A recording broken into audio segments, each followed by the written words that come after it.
Welcome to the alternative hit demo. The purpose of the alternative hit is to take that clean spectra that we talked about and to go to a library like NIST and to cross-check that library to find out whether there actually is a better spectral match than the target that we've assigned it to. And the idea here is that we want to reduce false positives. So the question of an alternative hit, better match score coming from a entry in the NIST library, that information is stored in a column called alternative target hit. And you can see I've added that column here, and we'll explore that in terms of the report that is part of this workflow.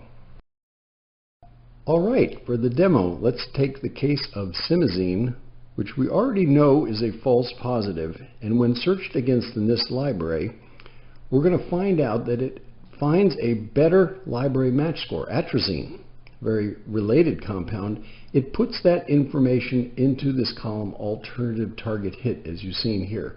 So let's take a look at generating the report. This report will generate two different kinds, a summary report and a graphics report. So we'll start those up.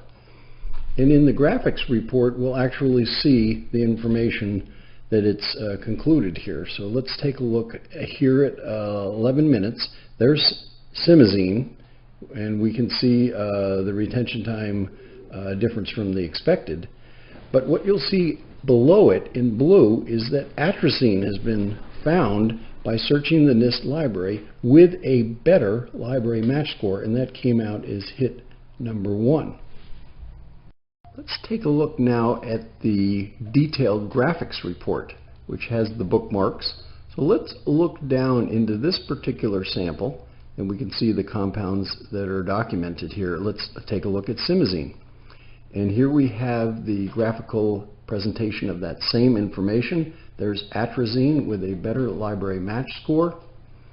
And if we go down here, you can see that this is the spectrum that was retrieved from NIST, which got that better library match score, also documented the qualifier ratio and the clean spectra that was used to search the NIST library.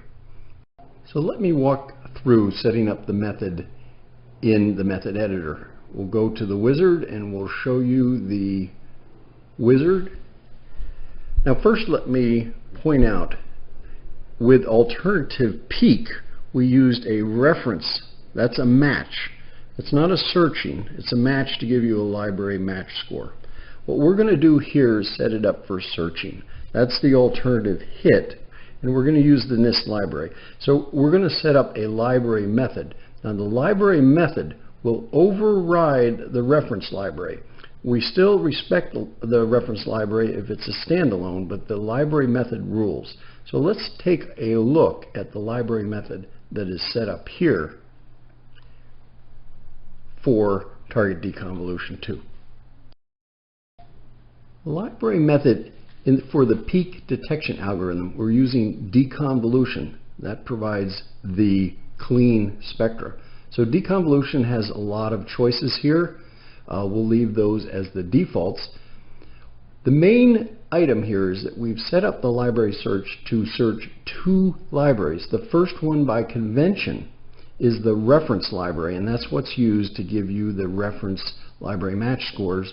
That is not searching, that's just referring to a known library reference and giving you a match score.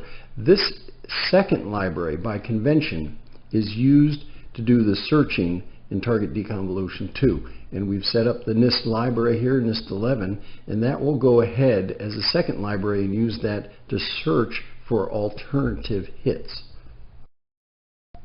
The other part of the method setup is the compound identification, and we've set the max hit count to 100.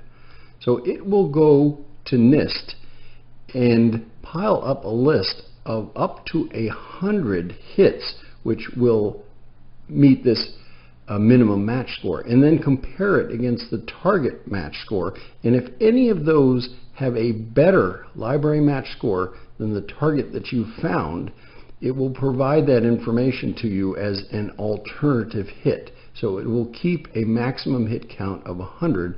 That is patterned after the ChemStation DRS, Deconvolution Report System approach.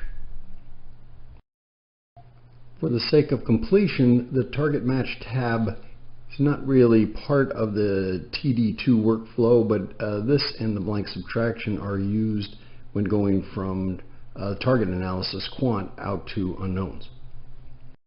Thanks for your attention.